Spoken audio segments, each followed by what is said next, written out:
Hey, what's up? You are listening to another episode of the Strong by Design podcast. I am your host, Mike Westerdal. Today, I'm really happy to be with a friend of mine, a consultant for Critical Bench. He's the in-demand coach, and his name is Jason Meland, which I've been saying incorrectly, and we've got that straightened out. He empowers online coaches to monetize their message and have more impact. He also has a podcast called The School of Impact.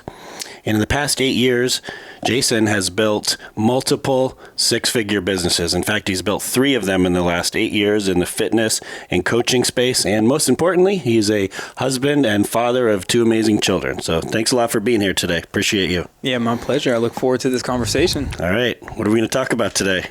Well, there's a lot of things that we can talk about. Which direction do you want to lead this in? Well, let's start off how we hooked up and how we met. Our YouTube channel is just recently hit 1 million subs, as you know, and we found Jason, and I think we had dinner together once. Vince Dolmani was in town, and where was it? At the Opal Sands, I believe. We had dinner. I think we were sitting next to each other. We chit-chatted a little, but not too much, excuse me. And then I have started following you on Instagram, and you were doing a lot of live videos and helping people kind of connect with their audience and how to be more relevant, have more impact, and ultimately sell more and help more people online with video. And with YouTube, we've been delivering awesome content for 10 years here, doing a video a day for, I think we had like a 7-year stretch of a video a day, but really wasn't a thing that was making a lot of money for the business. It was more something we were just doing to help people. So I was like, all right, we've kind of given a lot here. We've done a lot to help people. How can we also help people with our products and services and get them to learn more about it? So we called you in for a workshop, got blown away by that information, and I wound up hiring you for some coaching over the last 2 months to work with our trainers, coaches, our video team, and that's kind of how we got to know each other, starting things off. But why don't you start off by just telling us a little bit about your background? How did you get into fitness? Yeah, 100%. And, I feel like the big direction here is, and that we'll kind of lead into, is really how to help create more impact in this world. This is where everything kind of started. And each one of us have an opportunity, whether we're in business and we want to be able to, increase our income and increase the amount of people that we're helping, or whether we're just really trying to figure out how, what our purpose is on this planet and what God's put us here to do. That's what we can uncover here in the next, 30, 40 minutes or so. But to kind of kick off with, I got into a little trouble when I was 17, and that I believe was by design, and that sent me on this journey to wanting to really clean up my act. And I moved from South Florida, where I was at the time, up to North Florida in the Panama City area, and I decided to become a firefighter. And I actually worked as a firefighter for about 7.5 years. My goal was to get vested in the Florida State Retirement System. Nice. And make a decision. Do I want to stay in for 20 or do I want to get out? And well, I believe God answered that for me. And it was through an electrocution accident, which, long story short, this is the thing that got me into fitness and that really, I believe, changed my life and set me on this path. And I remember it like it was yesterday, and we were responding to, a routine house fire, and we were, on the way. The dispatch said, hey, there's smoke coming out, there's flames coming out, and we just had reports of 2 brothers being trapped inside this house. And so, I'm at the time like a young firefighter, in my young 20s, and I'm like, oh, search and rescue. And so we all get packed up, we get on scene. My partner and I go to make entry into the house. Our crew went to go turn off the electricity. Well, so we thought everything was good, right? Well, we're crawling beneath the smoke line. I'm on the hose line. My partner's helping to bring the hose back. We're spraying hot spots. We're trying to search rooms at the same time for these 2 brothers. And lo and behold, I went to find the doorway, and my hand hit a dryer. Well, turns out the electricity wasn't turned off in the right spot because they were stealing electricity from their neighbor's house. Oh, wow. It wasn't in the best part of town, right? And a 220 volt electrical current went through my body, out my back. It actually went through and hit my partner. And I was immediately pulled out of the house. If you've ever seen the movie with Jason Statham, it's an old movie called Crank. Yeah. Like where my heart rate was above, I think like it was almost like, it was bad. It was, I can't remember, it was like 220, 230, something insane. They had to throw me in the back of the ambulance. I was in this complete daze, had no idea what was going on. They immediately started pumping me with fluids, rushed me to the hospital. And this is like a pivotal moment. So I ended up being in the hospital for 3 days, and I was released on the third night. So you don't remember like that moment really? You're like in a daze in the ambulance. Yeah, I don't. I remember this initial shock. Everything after that was it's a blur. Wow. I barely remember the ambulance ride. But I do remember is being pumped with fluids. They had to like regenerate my liver and kidneys. I was in my 20s. It shriveled up so much. They said it looked like a 90-year-old man's. Oh my gosh. You know, and what ended up happening, and this was a moment that truly changed everything for me. There was this doctor, white hair, looking down on me. And I was just lying in the hospital bed, and he said, son, at the time, mind you, I was 53 pounds overweight. I wasn't really taking care of myself. And he said, son, you are way too young to be this out of shape. If you keep going, the electrocution accident is the least of your worries. You're gonna end up dying. Wow. This is like the beginning of every scary video sales letter. It's like you're at the operating table. Doctor tells you you're going to die if you don't get all the things. So you didn't have a background like really in fitness, but you had to have somewhat to get into firefighting, right? Like be able to carry a certain amount of weights. And did the guys work out? I know they eat a lot too. It's a lot of downtime and cooking.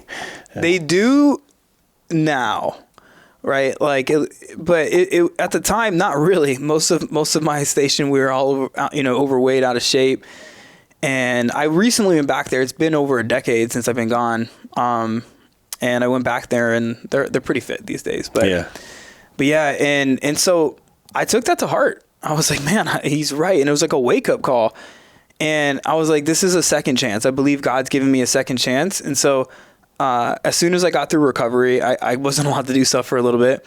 As soon as I got out of recovery, I started to just go work out. I didn't know what I was doing, but I started to work out. I started to go in the back of our fire station, and I would just do body weight movements. Eventually we were able to get some equipment into our fire station. I would run around the parking lot. I mean, I didn't know what I was doing back then, right? So I was eating like cans of tuna and, like really trying to do it. Well, I ended up losing a lot of weight. I lost more than 55 pounds, probably a little underweight. But I felt really good. And at the time I was helping my shift mates get in shape too. I was helping them lose weight. I didn't know what I was doing, but I was just like, there's a lesson right there. Even when you don't know what you're doing, start moving and doing something, whether it's fitness or life or anything. Just waiting to have it all figured out perfect is not going to get you anywhere. Start going, start doing, figure it out as you go. Yeah, 100%. I just looked up some YouTube videos. I wish I saw Critical Bench at the beginning back then. But I was just doing stuff that I found, and I ended up really enjoying the process of helping other people get in shape. I thought that was really cool where, I helped one of my shift mates lose he lost a lot. I think like 60 pounds. And wow. I was like, this is what I want to do. And I wasn't really sure how, but I had this like entrepreneurial, desire kick up. Did you always have that, or did it start right then? I always had it. I just didn't know. I come from a long line of entrepreneurs. My grandfather, my late grandfather owned some big hotels out on Miami Beach. My dad owned a company. He still owns a company now. So I've come from a long line of entrepreneurs. So I think I always had it. I just wasn't really sure how to channel it. Sure. And this kind of helped you figure out what your passion is. It helped me figure out what my passion was. Is how you're going to do a business not doing something that you really feel strongly about and that you love. Yeah, 100%. And I'm excited to get into that in a sec.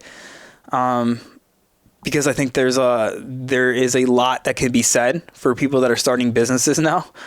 But before we get into that, something that I feel like would be super valuable in this whole story for everybody is I was at this pivotal point, and I know a lot of people probably had to experience this during COVID. This was obviously way before COVID. This was back in 2011. No, this happened in 2009, the electrocution. I waited 2 years to get vested in the retirement system because just the advice I got, somebody's like, you should do it. And I was like, all right. But I knew I wanted to leave. So I waited 2 years and I really started to study and learn up more on fitness and nutrition. And the time came when I was like, this is a pivotal moment. Do I leave the fire station I'm now vested in? Do I stay and do 20 years or do I leave and follow my passion? I had this strong urge, and I do believe that it was God telling me this. There's nothing like, it's unexplainable, and I'm sure everybody listening has had this come up in their life in some way. And I was like, I have to follow this path. And everybody thought I was stupid. My family, everybody's like, are you kidding me? You're leaving a career in the fire station? And I was like, I have to. And so it was like almost like I went backwards. And so I know everybody faces these decisions, whether it's leaving a job to pursue a passion or anything, right? There's all these decisions that come up and there's fear. What if this doesn't work out? What if I look stupid? What if I'm embarrassed? Like, what if I do this and everybody's like, I told you so? Sure. For me, the fear is more of not knowing and not trying. Like, that will haunt me. Mm-hmm. Like, trying it and it doesn't, what's the worst thing that's going to happen? It doesn't work out and you got to go get a job again. You're just kind of back where you were anyway. At least you can kind of check that off that you tried. Yeah. Like, for me, living and never giving it a shot, that would be harder to live with than trying it and failing. 100%. And I really feel like that's great advice. And I didn't know that at the time. I wasn't like consciously like, yeah, I was just like, I gotta do this. Now you went all in though? Like just quit and now I'm doing this? Kind of. So I was super scared to go talk to my chief. I was like, so I was like sweating. I was nervous. I was like, okay, I knocked on his door. Chief, I want to put my 2 weeks notice in. What? He was like, I know you're going to be the one driving around in Maseratis one day. I always know. So I was like, I got to go do this. And so, yeah, I left. I had a Camaro at the time, a nice red Camaro. I sold everything and I left. I moved back down to South Florida. I worked some odd jobs and stuff just to kind of make some money to be able to get things going. Yeah.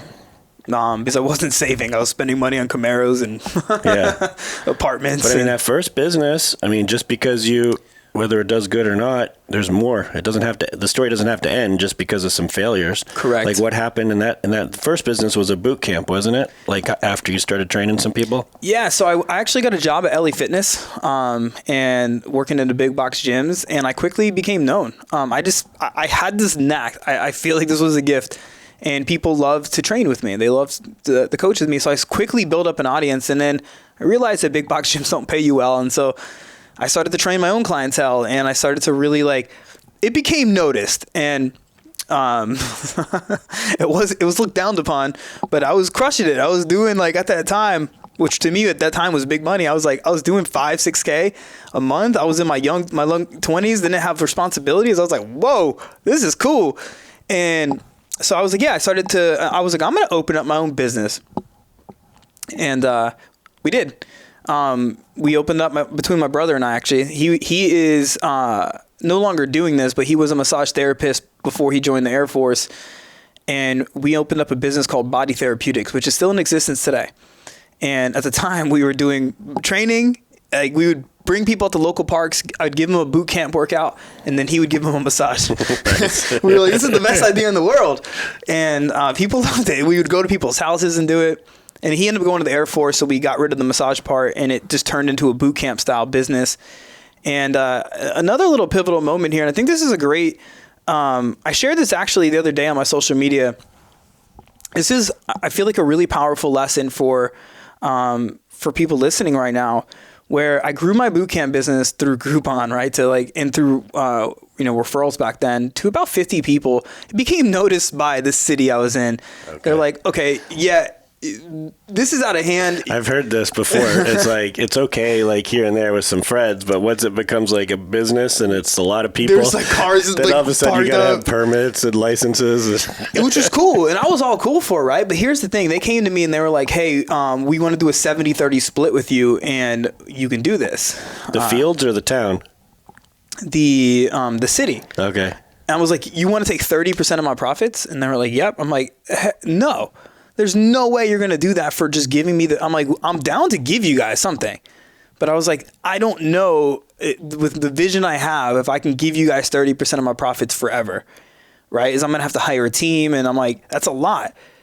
And they were like, that's just the way we do things. I'm like, is there a way to rent like a park or a field? That's what I said. And they were like, well, and they were just like, and so they pretty much kicked me out. And I was just like, at that time, I was like, oh, I guess this is it. But I'm like, you know what? No, I'm doing this. I have an audience of 50 people that are paying me. I'm not going to let them down. I'm not refunding. I'm going. And then I ended up, I used to play hockey, right? And there was an old roller hockey rink that I knew of. And so I went back there. There were sinkholes in it. And one of the hockey fields, a soccer company actually leased from the city, and they turned the hockey rink into a soccer field.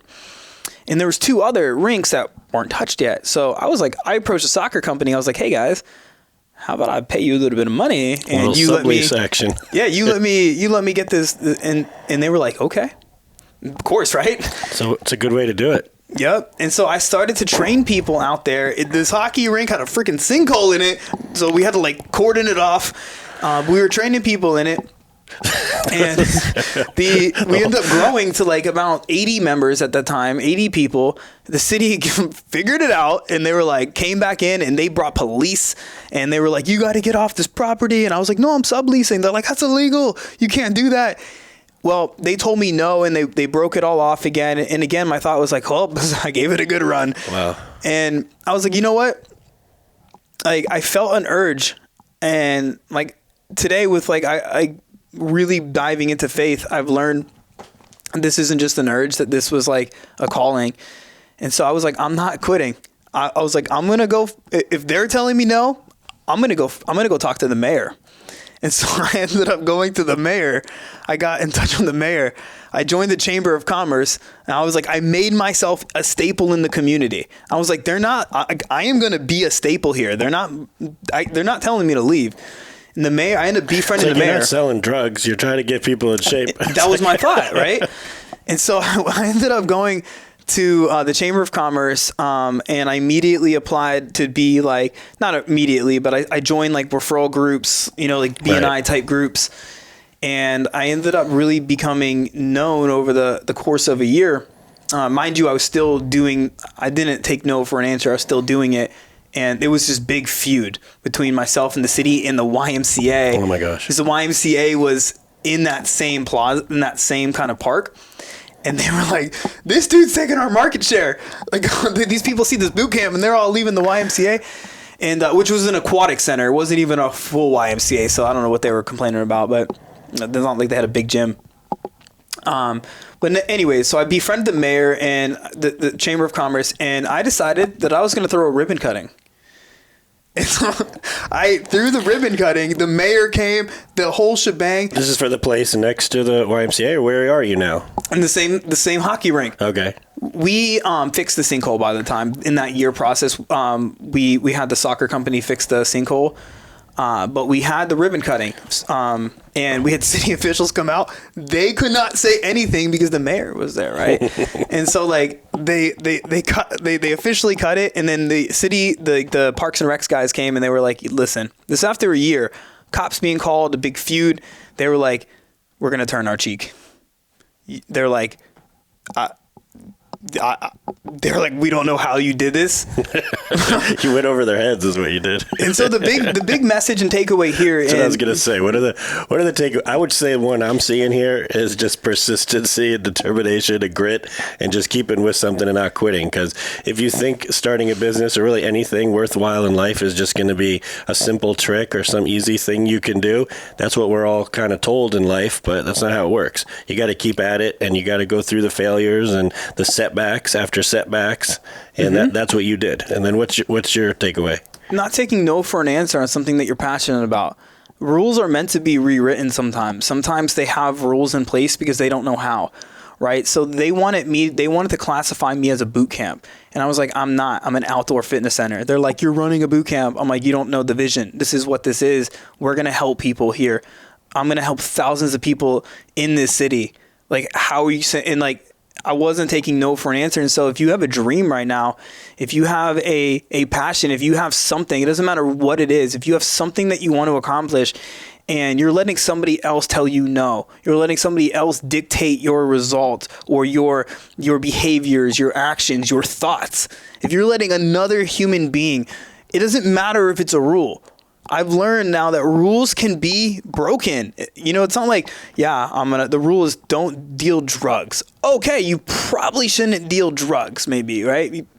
But like, when you have a good intention, when you have good, like a purpose, think about that sometimes. Like, is there a way? Like, can you? You know what I'm curious about? How, like, were you on an island there, or was you and your brother? Like, what other influencers are coming in? Because you've got maybe family and other friends that think you're probably being irresponsible or crazy or causing trouble that doesn't need to be started, but you had that kind of passion. You felt like it was a calling. Like, obviously you had God on your side telling you to do that. That's stronger than anything. But what about the external kind of influences and people, where today you and I both know we got to surround ourselves with other people. We got to be careful who we share our dreams with. You go and share your dreams with wrong people, family members or certain friends. They don't need to know everything. Careful who you share things with, because a lot of people are going to shoot you down. Did you have anybody in your life at that time that was like on board and supporting you and kind of thinking big like you were? 100%. My wife. Awesome. Wasn't my wife at the time, but she, everybody thought I was crazy. Maybe she did too, but she didn't say it and she didn't show it. She was just like, you know what, you got this. Like, you can do this, you know? And I think having that was super helpful, because I'm very stubborn and I was like, I'm not giving up. But could you imagine having the opposite problem, where your spouse or wife or partner or whatever, like, is against what you're trying to do and thinks it's bad? And like, I could not imagine being able to, like, I guess, blossom or grow or do what I need to do, having someone at home or in life that's like, doesn't think you should do it. And I feel like that is a big common problem. You know, I've helped now hundreds and hundreds of coaches, and I see that a lot of times. And it's like, what are you willing to tolerate? You know, for me, I'll block, and this is maybe a blessing and a curse. I think it's hurt relationships, but I don't think I know it's hurt relationships. But for me, I will just block anybody out, and not because it's not even a negative thing. It's nothing against anybody. But if somebody's not in alignment or congruency with my vision, they're being blocked out. And it's nothing against the person. It's just how my brain operates. And I've been like this for a very long time. But what does blocked out mean? Because blocked out doesn't mean they're cut out. You don't ever speak to them again. It might just mean maybe they're not part of this, or you're not sharing that with them. It doesn't mean like, I'm going to limit my exposure. Sure. And I think that's tricky for people. I mean, we could do a whole nother podcast on this, but like, what kind of access you give people. Yeah. To me, I don't think too much about it. It's just very limited. You know, I'm one track. It's like, this is the destination we're going, which thank God, because that business is still in existence. You know, we were able to like put nice, beautiful turf in there. We built a ninja gym on the side, and, you know, it's became South Florida's, to this day, its only outdoor fitness center. Not a boot camp, but an actual fitness center. We built machines out there. We actually got to a point where an investor came in and helped invest to franchise our gym. Covering on it? It's fully outdoor? Fully outdoor. So the rain, you know, obviously is a hindrance, but people still come. Wow. As long as it's not like lightning. It doesn't get rusted up and stuff in the rain? Nope. Well, Ninja Warrior's a lot of it's outside. I mean, there's indoor facilities like you just got to take care for the equipment. There was like a shed out there. Like, we got one of those big storage containers, and you know, it's went on. I mean, we tried to franchise it. That's a whole nother story where we failed miserably, unfortunately. But that was a good lesson.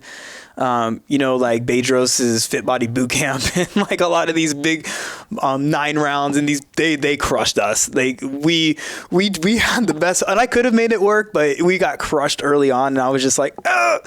Which kind of leads me to where we're going, right? I was crushed during the franchise. Crushed.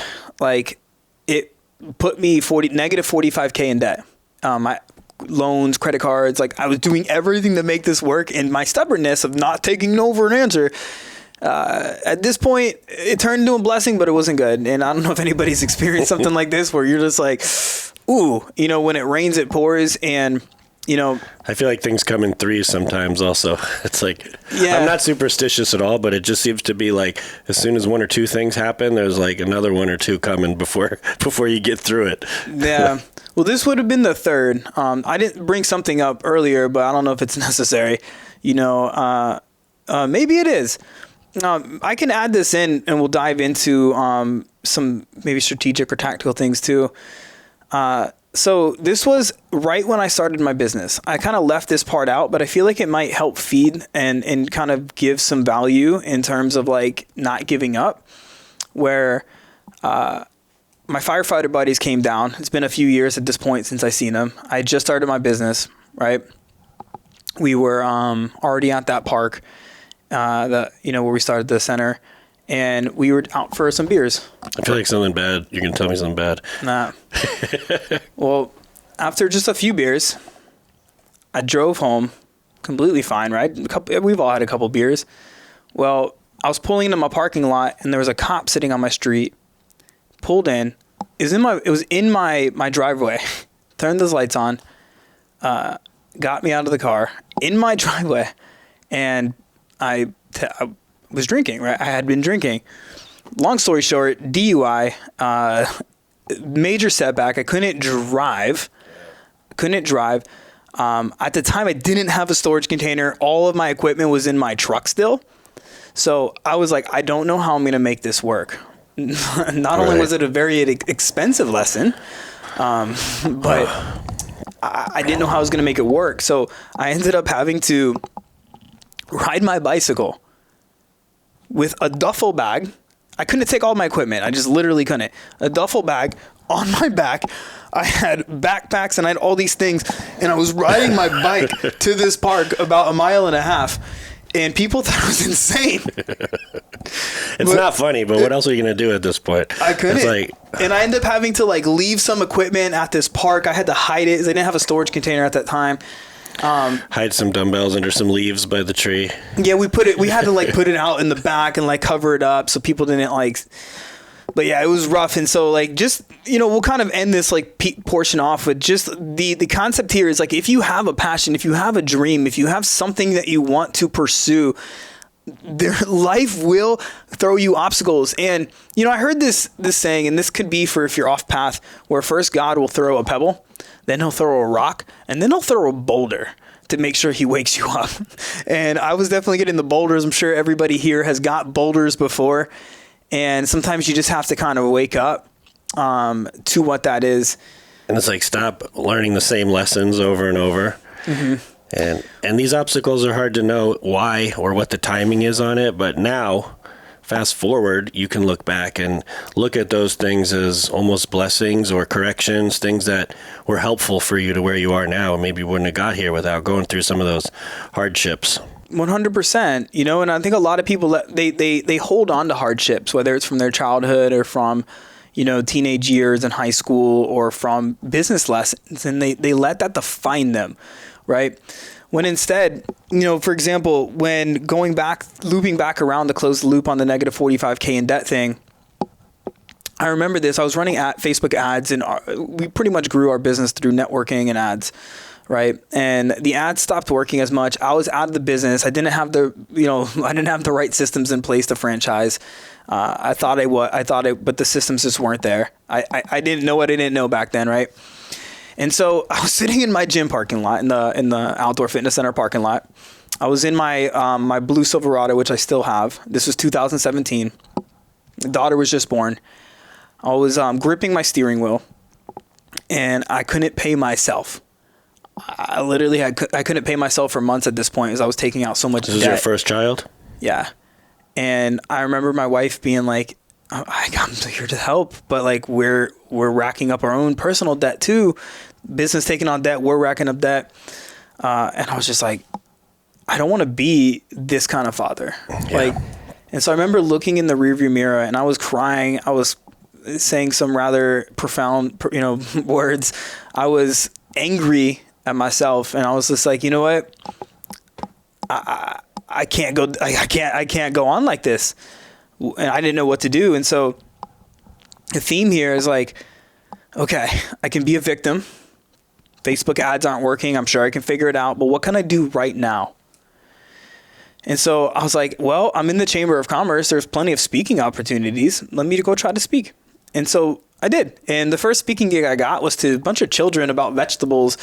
And everybody was telling me no, but they told me yes. It was a nutrition store. Nice. And so I did a speaking event and I was like, all right, how can I turn this into some sales? And so it's like, how much is your allowance? Yeah. Like, well, the parents were there. You only got $3? All right, well, I'll cut you a deal. The parents were there and shoppers.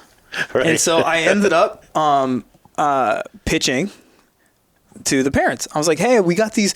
I had just started because I was trying to pivot out of this mess I was in. So we had started like a hybrid online program to our gym. It was called our FLAG group, Fat Loss Accountability. 2017, you're saying? Mm-hmm. And thank God you did this before when COVID. Everyone else did it in COVID. Yeah. In 2020, everyone's like, oh no one's coming to the boot camp or the gym anymore. I got to go online. And it forced everybody online. You were 3 years ahead of the curve there. Yeah. Well, we weren't really had system, but I had something, right? Right. At least you got started there. And so when I was speaking, I recognized that like I signed up one parent. One parent said, hey, I'm going to come to your gym. She signed up. And then I was like, well, that's a sign of life. And so I was like, how can I do this more? So I reached out to the Chamber of Commerce and I was like, hey, and they ended up giving me a speaking gig. This time it was in front of 100 people, maybe 150 at a Chamber of Commerce breakfast. Everybody was mesmerized. I thought it was terrible. Everybody was like, all phones were down. Taking notes. Yeah. And I was just like, in my mind, I was like, I'm terrible. I was like, this is bad.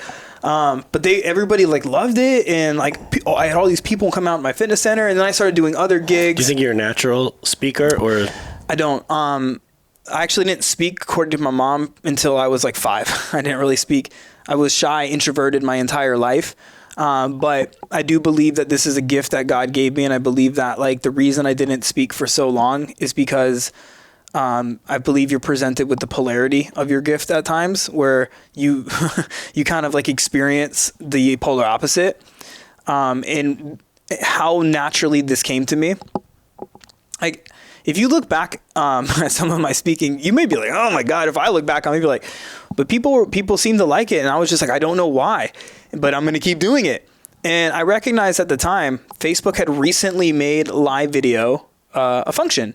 They first opened it up because they were trying, you know how Facebook, Mark, if you're listening to this, you know, shout out to you, but you know, Facebook's always taking, or Metaverse, right? They're always taking what everybody else is doing, you know, and they stole from Periscope. They were like, hey, Periscope is doing these live. And so at least that's what I think. So I started seeing like The Rock. I started seeing all these celebrities doing lives in 2016 and 2017. At some point around there, they made it available for anybody to do. And so I was like, I'm going to start going live. I can speak at any time. And I did. And I was so there. I had scripts of like Microsoft Word documents that I printed. They were waving in the wind. I was just like, I was running up hills and stuff. And like, I was so terrible. I still have some of these videos and it was bad. Hey, well, you had to do it to get better. Correct. And there's a quote that I love. And it's, in order to be great, you first have to be good. In order to be good, you first have to be bad. In order to be bad, you first have to try, right? And a lot of people just don't try. Right. Because they're afraid of being bad. Right. The fear of failure and being bad and humiliation. Yeah. There's a lot of things to be afraid of there, but... There is, and we can dive into that because I have But if you are afraid, listen to the last episode we did called Fear Not. Yeah.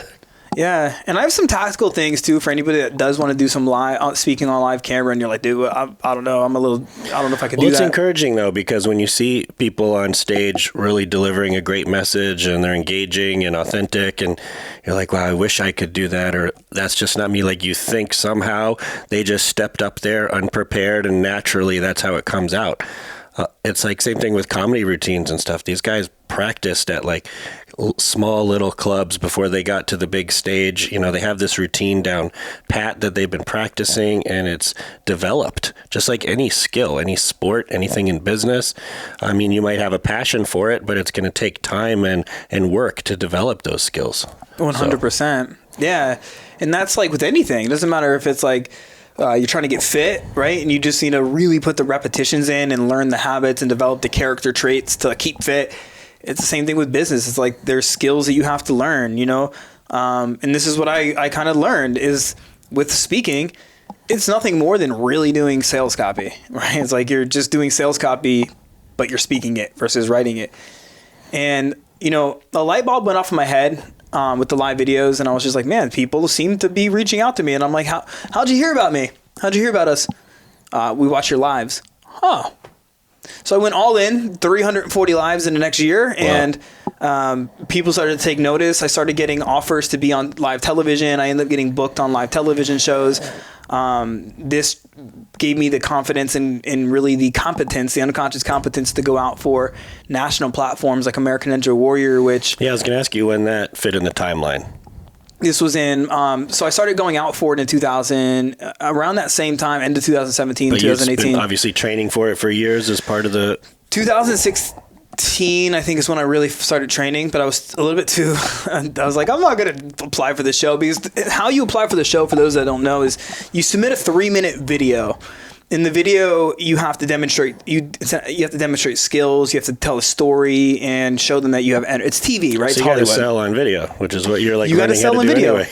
Right? And so the first time I went out for it, I used my electrocution accident, and they called me, right? And they have what's called a 200 top 200 list. And they'll trim that down to top 100 per region. There's like 6 regions total. And so there's 600 competitors total. And there's like thousands. This day and age, there's like tens of thousands of people that apply. I mean, they're looking for people that are marketable too, not just the best athletes. So who's got a good story, who's good on camera and got energy, who's going to like get the people to watch. Yep, 100%. And so I was whittled down from tens of thousands to the top 200. And I was so psyched, man. I was like, I'm in. My first year doing it. I'm like, look at this. And they ended up calling me back, and they cut me. And they were like, there was another guy that got electrocuted, but he died. And you didn't physically die. You were just kind of like unconscious. Like he came back to life or something? Yeah, and they were like, his story's better. So he died more. It's like, so we're going to use him. And I was like, oh. He got electrocuted more than you, so...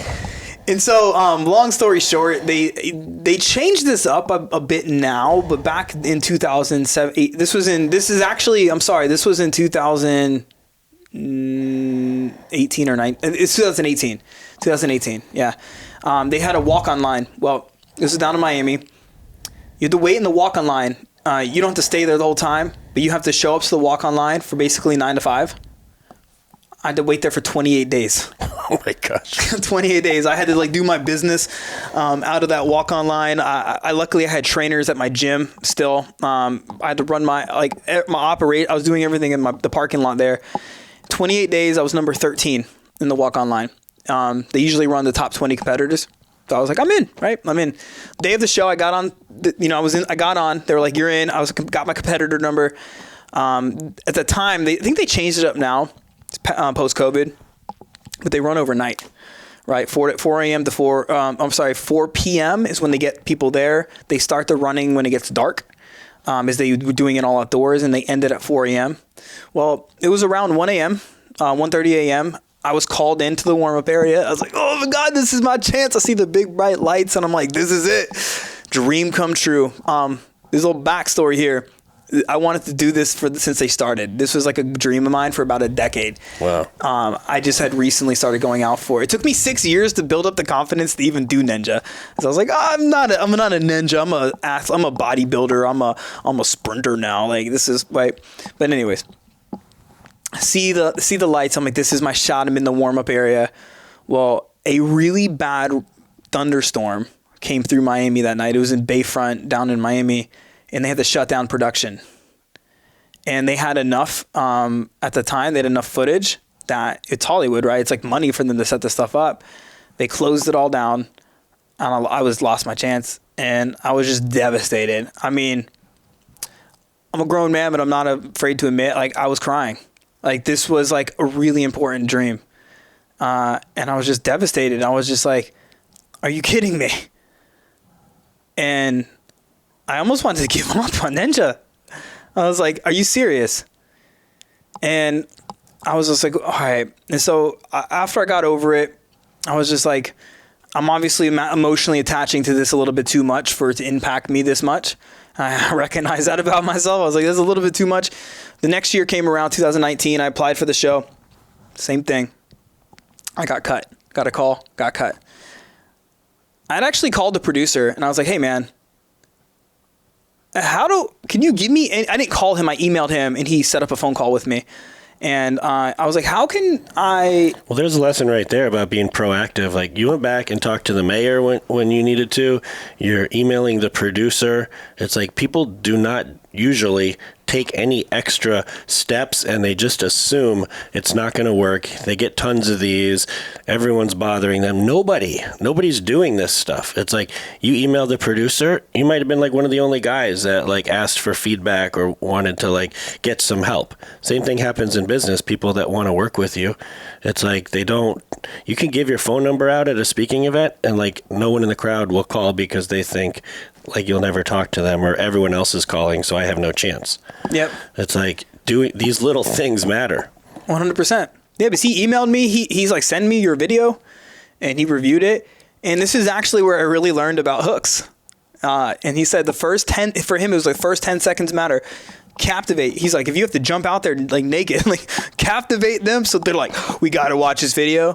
And it's the same thing if you're doing videos for your business, whether it's live videos or pre-recorded videos, YouTube videos, right? It's like the hook matters because that's what gets attention. And this day and age, this is like a pattern interrupt first, right? Pattern interrupt first. So something just you're not expecting. I'm like sitting on the couch with the kids, and we watch Ninja Warrior sometimes, and they're kind of doing something else. They might have a game, or they might be like playing with the dog, but the TV's on, and it's like someone gets introduced. Maybe they look, maybe they don't. But if a guy jumps out doing something crazy, like everyone stops and stares at him, now you got the attention, and then you're about to say quickly, you've got to have some kind of hook or story or something quickly, right? 100%. And you look at like the old like newspaper ads they used to run where it's like sex, and then they're like, now to talk about insurance, and it's like, you don't want to do anything like that, right? No, not the bait and switch. Yeah, but like the legitimate hooks. Clickbait. Yeah. But yeah, that was valuable for my business because I was like, I can apply that same advice to my business. Did you get any good exposure from being on the show? I did, and I can explain how to use your story too. What ended up happening with this is I didn't get a call back that year, but they were in Atlanta because they changed the regions, they changed the locations, and I was like, I'm just not going to do it. I'm not going to go to the walk-on line. This time they changed the walk-on line to a lottery system, so you didn't have to wait in line because it was destroying ninjas and people were complaining like you can't wait for a month. And it's like, and so they decided that they were going to do a lottery that you just show up, hundreds and hundreds of ninjas will come to the location, you get a lottery ticket, they're going to pick the top 20, right? They're just going to pull numbers. And I was like, I'm not going to do that. There's no freaking way. Like, and my wife was like, do it. She was like, this is your dream. She was like, do it. So, happy wife, happy life. Listen, right? And so I did it. I got a one-way plane ticket to Atlanta. Flew out to Atlanta. They were doing it at the Mercedes-Benz Stadium. I got there the day before. They did the lottery. And I was chosen. I was picked. I was number 11. And the night, they were still doing overnight filming. This is 2019 now. And we were waiting in line. It was 20 degrees in Atlanta. I'm a Florida boy, so I am freaking cold. It's still just Atlanta. I'm just like, you're not going to Minnesota or something. I'm just like shivering out there. It's like, and it's all night. We got there at 4 p.m. They usually cut filming at 4 a.m. It was 3:58 a.m. I was already expecting another devastation. I was like, it's 3:58. I've been here all night, freezing. And I hear them say, we have one more runner that we're going to do tonight. And I was just like, I see people out in line, and I'm just like, that's it. And then all of a sudden, I hear the producer say, Jason Meland. And I was just like, what? Instantly, my body just like forgot about the cold. And it was just like, you're up. And I was just like, oh. And so I went up there and like, I was just like, hey, I was just in shock. I was just like, this is happening. And so I ended up getting on stage and I held up my ticket, number 11. And I look at the audience And I said, never give up on your dreams. And everybody just went crazy. And they're like, you can see like Akbar coming back there. Like they went crazy. And I ended up running the course. And I fell earlier than I should with all the training that I have. But, it seems like that always happens. It's like the best story and the guy you want to win the most. And you're like, oh, I love this guy. That's such a good story. And then the first thing they fall in and you're like, come on, I know like you're really good. But I made it past the first obstacle. But yeah, I fell in. But it's whatever. I was like, you know what? I wasn't even that devastated. I was a little bit, but then I was like, you know what? I made it. You were on it. I made it. And I was just like this surreal moment of like kind of full circle of like the theme, just never give up on your dreams. Don't take no for an answer.